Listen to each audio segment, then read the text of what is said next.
quanta coisa mudou neste 1 ano de pandemia. Com quanta coisa a gente teve que se acostumar, teve que aprender. Lockdown, coronavírus, mutações, muitos novos termos entraram no nosso vocabulário. E na área jurídica também não foi diferente. Por isso, o Conexão OAB de hoje recebe o advogado e professor José Eduardo Cavallari, que vai nos ajudar a formar um dicionário jurídico da pandemia. Eduardo, seja bem-vindo ao nosso programa. E vamos lá, para fazer uma introdução a esse tema, para entender essa área jurídica, né? A pandemia realmente trouxe situações inéditas ou que ao menos não eram tão recorrentes antes e agora se tornaram um novo normal? Ouvintes da TV Câmara, sim, a pandemia trouxe situações inusitadas. Eu acho uma ideia, a princípio, eu acho uma ideia extremamente feliz abordar esse tema. Pouco mais de 1 ano já de curso da pandemia. Eu acho que, quanto à sua pergunta, na área jurídica, muita adaptação teve que ser feita. A gente, no escritório, já nos deparávamos com a informatização do processo que teve início em 2007. Então, a gente já convivia de uma forma gradativa com o processo digital, mas as audiências eram presenciais.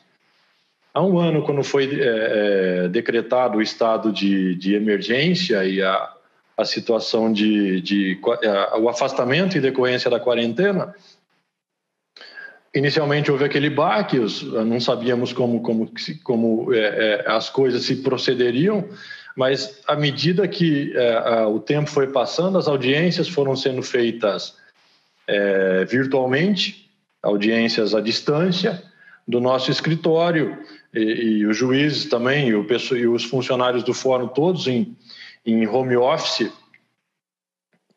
Isso foi possível, até mesmo não somente em relação às audiências, mas também em relação a julgamentos no Tribunal de Justiça ou no Tribunal do Trabalho em Campinas. Então, nesse aspecto, até foi produtivo, porque se nós tínhamos que nos deslocar até São Paulo ou até Campinas para participar de uma sessão de julgamento, com a pandemia isso foi possível sem que nós tivéssemos que nos deslocar até lá.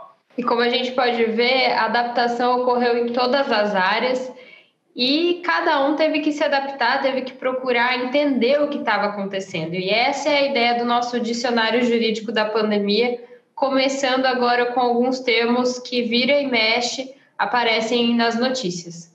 Como a gente sabe, a gente não está vivendo um tempo normal. Desde o início, foram decretados alguns estados de exceções para lidar justamente com a realidade da pandemia.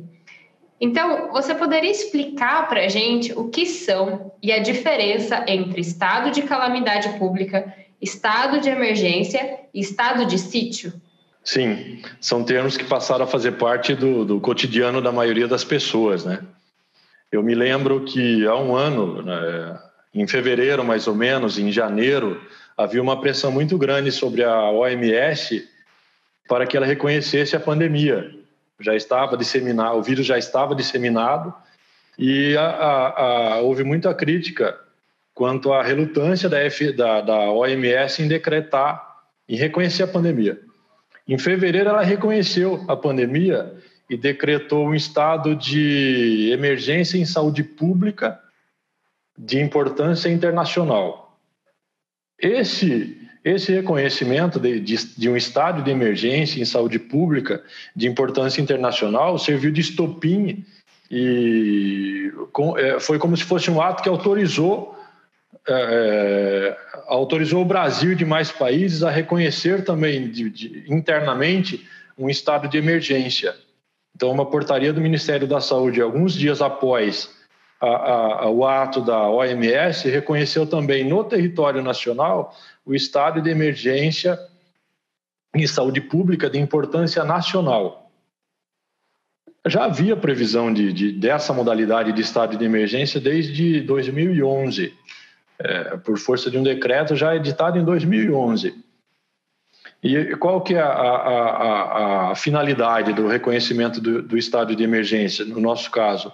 Foi o estabelecimento de condutas a serem adotadas para combate à disseminação do coronavírus no território nacional, criação de comitês.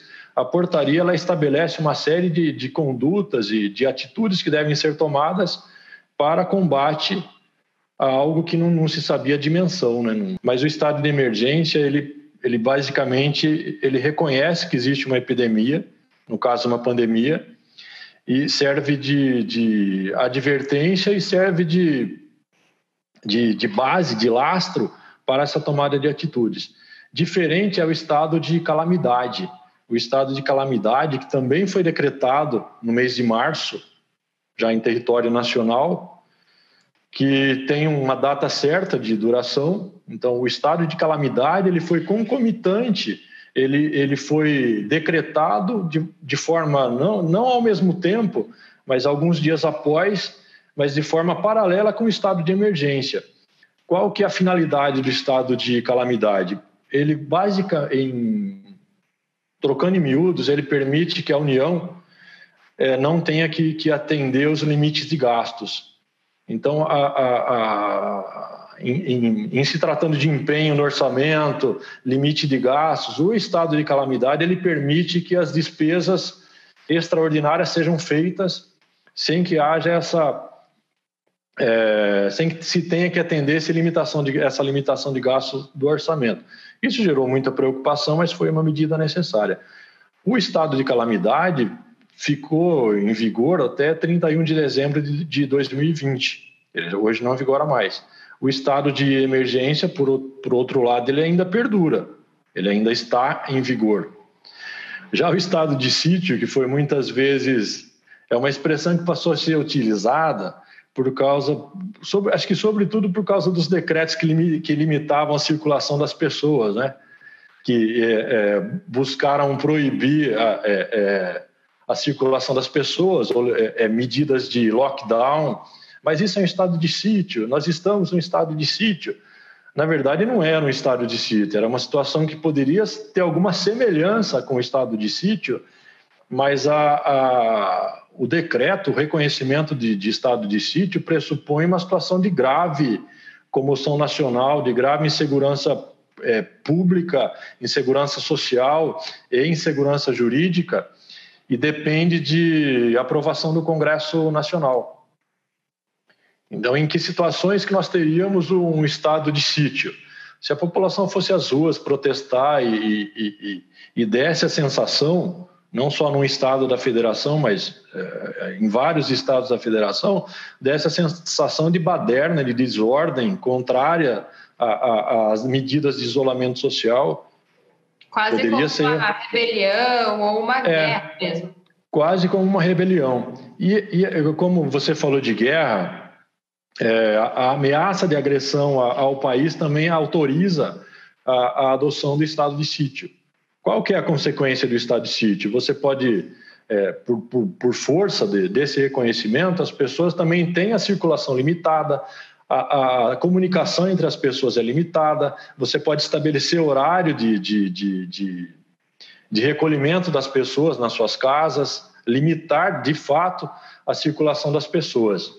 Mas, diferente do estado de emergência, que é esse em que nós vivemos, o estado de sítio, que é uma medida considerada muito radical, tem que ter início e fim. Então, para que o Congresso aprove, ela tem que ter a data de início e a data de término, porque ela limita, de fato, a circulação das pessoas.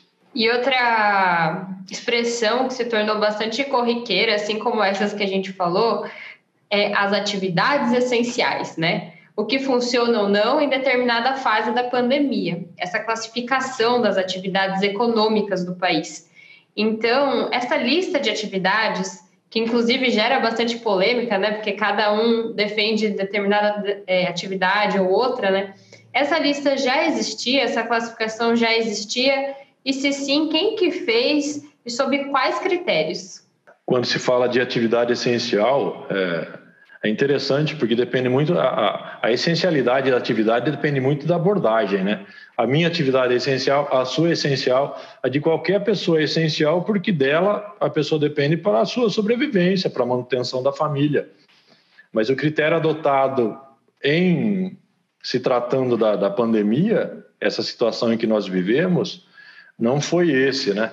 A classificação de atividades essenciais levou em conta aquelas que beneficiam ou aquelas sem as quais a sociedade não pode conviver, ela não pode conviver no seu cotidiano. Ela não funcionaria, vamos dizer assim. Não funcionaria, então o ângulo de análise é diferente. Você não está analisando a partir do ponto de vista de quem exerce a atividade, mas você analisa do ponto de vista da coletividade. Fato é, Carolina, que não existe uma classificação, a lei não existe uma classificação que seja pacífica e que atenda. Acho que a única classificação que atenderia todo mundo é aquela que inserisse todas as atividades como essenciais, mas isso não existe e a gente sabe que vive uma situação excepcional. Antes da pandemia, quando é que você se preocupava com a classificação de uma atividade essencial ou não? Quando se tratava de uma situação de greve.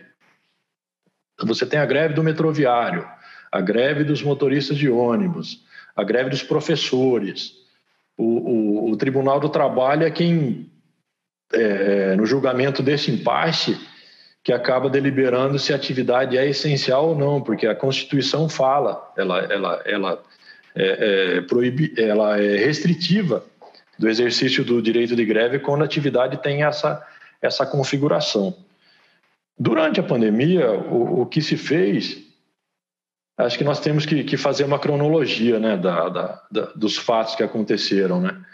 Houve um decreto federal que buscou classificar quais eram as atividades essenciais, mas o STF, acho que a maioria da população tem conhecimento, o STF, no julgamento de uma ação direta de inconstitucionalidade, que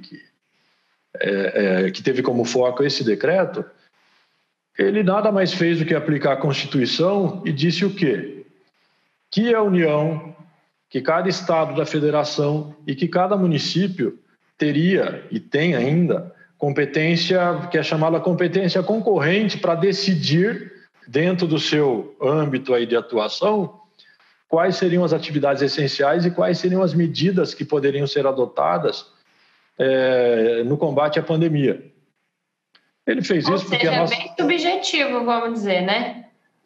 E isso aparentemente pode ter criado, e se a gente fizer uma retrospectiva, acabou criando conflito e certa insegurança jurídica entre cidades e o governador, entre prefeitos e o governador, entre cidades que são vizinhas. Foi interessante você entrar nesse assunto, porque é justamente a minha próxima pergunta, porque como causa dúvida essa briga, né, entre a União, os estados e os municípios, que a gente tem visto já há um tempo, né?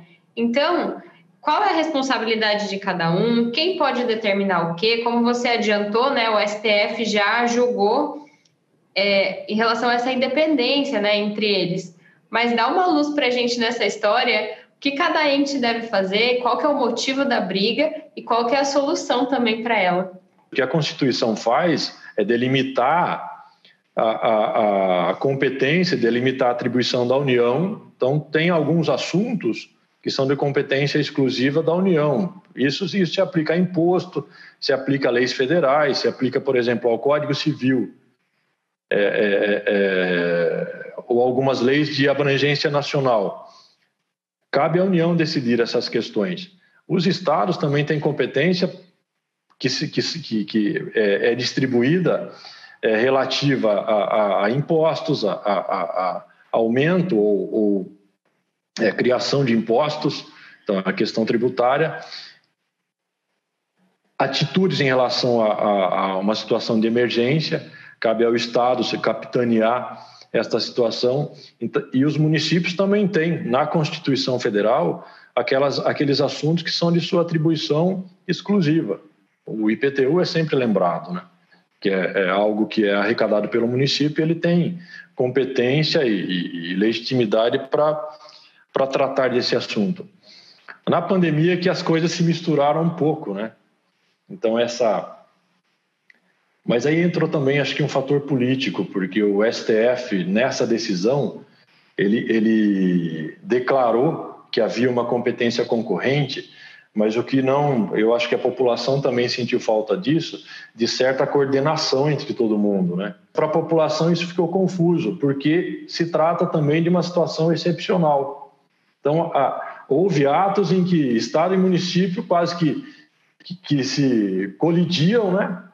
Aqueles em que eles combinavam entre si, o município teve que seguir determinação estadual, a exemplo da classificação de cores, né? Das medidas mais ou menos restritivas, mas quando a gente trata de classificação de atividades, o STF deu sim ensejo para que municípios deem essa classificação. Nada disso é pacífico, viu, Carolina? A gente já está aqui com mais de um ano de pandemia e eu acho que essa discussão ainda vai nos acompanhar por um bom período. Eu gostaria de comentar também, que você comentasse, porque aparentemente sempre a gente acaba ouvindo sobre o trabalho de duas instituições que acabam impondo esses limites, ou fiscalizando, ou verificando como as coisas estão funcionando, que é o Ministério Público e o Supremo Tribunal Federal, os dois que você já falou aqui na nossa entrevista. Então, você poderia destacar para que eles servem e o que eles fizeram de mais importante, especificamente nessa situação da pandemia, né? Porque a atuação deles é gigantesca. Então, para falar da pandemia mesmo, que foi de importante essa atuação deles no dia a dia que a gente tem vivido já faz um ano? Bom, começando pelo Ministério Público, desde 1988, quando foi promulgada a Constituição Federal, que atualmente está em vigor, essa instituição ela se fortaleceu muito. Ela teve outras atividades que foram agregadas em seu campo de atuação, que fazem com que o Ministério Público seja distinto dos Ministérios Públicos de outros países. Então, enquanto que em alguns países a função principal e única do Ministério Público seja a condução de ações criminais, a representação do Estado, né, em ações criminais, no Brasil ele tem outras atribuições. O Ministério Público tem essa atribuição, mas ele também tem a atribuição de defesa da cidadania, defesa do meio ambiente. Então, essa abrangência, essa amplificação do raio de atuação do Ministério Público fez com que o seu papel fosse fundamental agora, durante a pandemia, porque coube ao Ministério Público encampar e adotar algumas atitudes em municípios onde não havia o cumprimento de regras de restrições de circulação ou de isolamento social. Então, coube ao Ministério Público o papel de, em algumas situações, mover ações contra prefeituras, contra prefeitos, buscando o quê? Buscando o cumprimento das regras de isolamento social. Então, esse papel foi primordial e houve muito destaque em relação ao Ministério Público. A função primordial do Ministério do STF é de resguardar a Constituição Federal. Quando é que um processo chega no STF? Quando ocorre nesse processo alguma ofensa à Constituição Federal, que tem como guardião o Supremo Tribunal Federal. Então, esse processo que começou aqui na nossa comarca pode chegar no STF para que ele afaste, se houve realmente uma agressão à Constituição Federal, para que o STF possa afastar, ou para que ele diga que a Constituição Federal não foi violada naquela situação. Há também situações em que a distribuição de competências no processo era um pouco complexa, mas o STF, para algumas questões, ele tem o que é chamado de competência privativa e competência exclusiva. Então, um ato praticado pelo presidente da República, aonde é que aquele partido, ou que aquele deputado, ou que aquele senador descontente com o ato, com o decreto, ou com a legislação, ou com a atitude do presidente vai recorrer, ele vai até o STF, nesse caso o processo já tem início no STF, né?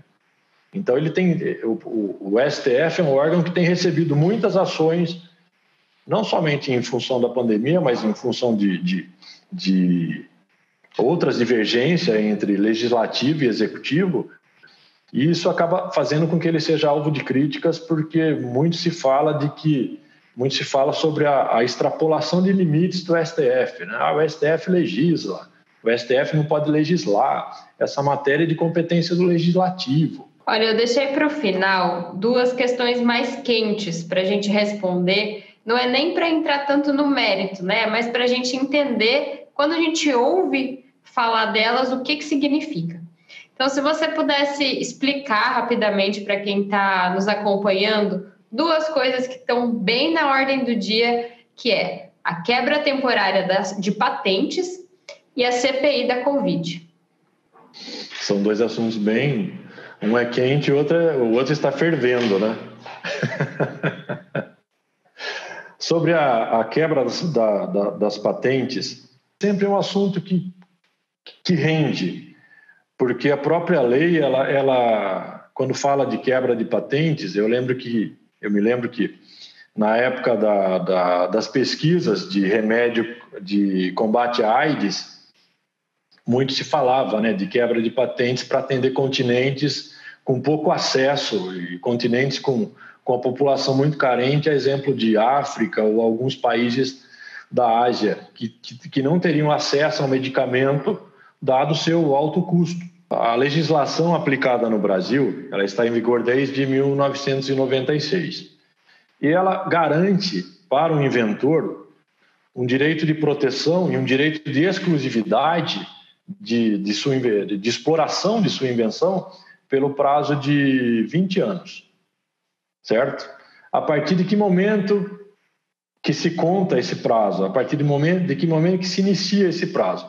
Imaginemos que você inventou algo, você acredita que aquilo é uma invenção e deposita no INPI, que é o órgão competente para concessão da patente, deposita um pedido de patente.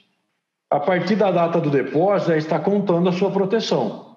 Então, se o INPI levar 1 mês para conceder sua patente, você vai ter aí 19 anos e 11 meses de vigência durante o período durante o qual você pode explorar. Imaginemos que o INPI tenha demorado, tenha havido impugnação e, curiosamente, esse processo demorou 12 anos. Você só vai ter o certificado depois de 12 anos. Então, significa que o teu saldo para explorar essa invenção seria de 8 anos. O que a lei procurou fazer? Garantir um prazo mínimo de 10 anos de vigor para a patente. O que o STF fez nesta situação foi afastar esse prazo mínimo de vigência da patente quando se trata de medicamentos, quando se trata de produtos farmacêuticos. Então, ele afastou essa vigência mínima de 10 anos. Isso vai provocar o quê? Vai acelerar, vai fazer com que muitos, em determinadas situações constantes no processo, na legislação aprovada pelo Senado Federal, vai fazer com que muitos produtos farmacêuticos e também produtos utilizados em hospitais caiam em domínio público. E, consequentemente, isso já foi notícia na imprensa hoje. O SUS vai economizar bilhões por conta disso, porque a partir do momento que aquela invenção cai em domínio público, qualquer pessoa vai poder produzir, respeitando o sistema de produção. Eu só queria esclarecer que essa decisão do Senado, que é um projeto de lei específico, não se confunde com a quebra da patente que vem sendo discutida, inclusive. Os Estados Unidos estão capitaneando isso agora, a posição do Brasil não está muito clara. A quebra da patente significa o quê? Imaginem você, eu usei o seu exemplo, você inventou um medicamento. Você tem um prazo de proteção de 20 anos. Mas numa situação excepcional de pandemia, por exemplo, o Estado, o governo pode forçar você a licenciar compulsoriamente essa patente. Então, é como se você abrisse mão do seu direito de exclusividade e, consequentemente, outras farmacêuticas poderiam produzir esse medicamento por um custo menor. Num caso específico de emergência, que é o caso da pandemia. Eu lembrei no começo, né, a AIDS, nos anos, no auge da doença, com dificuldade de combate, não havia ainda o medicamento que fosse realmente eficaz, havia essa discussão. Sempre que você tem essas situações de acometimento de doenças em grande parte da população, esse questionamento surge sobre a quebra das patentes. Então, nós temos duas situações. Uma que é o que o Senado está decidindo e outra que é a quebra realmente de patentes que vem sendo discutida a nível internacional. E agora, para a gente terminar pegando fogo, como você falou, a CPI da Covid. Então, ela está em pleno funcionamento. Agora, hoje nós vimos, eu vi na hora do almoço o CEO da Pfizer prestando seus esclarecimentos, né, sendo ouvido pela CPI da Covid. Cada dia você tem um interrogado que vem dando muita notícia. A CPI já não é novidade, acho que todo mundo que está ouvindo, em algum momento já ouviu falar de CPI. Essas comissões, elas às vezes, no Congresso, elas convivem simultaneamente. Já houve situações em que tínhamos mais de uma CPI funcionando no Congresso, mas qual que é a função, né, da CPI? O que é a CPI? A sigla representa o quê? Comissão Parlamentar de Inquérito. Então, é uma comissão que é formada a partir de requerimento formulado por um deputado, por um senador. Forma-se essa comissão, que ela não tem duração permanente, ela tem duração delimitada pelo tempo necessário da investigação. E a incumbência principal da comissão parlamentar realmente é de conduzir um inquérito e de elucidar fatos e de apurar a prática de crimes por autoridades do Executivo ou mesmo por autoridades do Poder Legislativo. Qual é o relatório final, a conclusão da Comissão Parlamentar de Inquérito pode ser pela existência de prática de crimes ou pela inexistência de prática de crimes. O que ela faz com isso que foi produzido? A partir se a constatação, se a conclusão da Comissão Parlamentar de Inquérito for pela existência da prática de crimes, ela tem que direcionar, ela tem que encaminhar esse relatório final para o Poder Judiciário, que é o órgão que vai aplicar a penalidade judicial àquela autoridade que foi investigada e que teve, na visão da Comissão Parlamentar de Inquérito, a comprovação da prática de algum crime. Nós estamos gravando esse programa no dia 13 de maio. Talvez, se você estiver nos assistindo no futuro, já tenha até mais informações que a gente sobre esse assunto. Agora, eu gostaria só de agradecer ao professor e advogado José Eduardo, que esteve aqui com a gente construindo esse dicionário, né, tão importante nos tempos que a gente está vivendo. Espero que tenha ajudado realmente você a entender melhor esse momento, sem ter dificuldade com esses termos que vira e mexe e aparecem para a gente. Esse foi o Conexão OAB, fazendo um dicionário jurídico da pandemia. Eu sou a Carolina Vieira e em breve nos encontramos de novo. Tchau!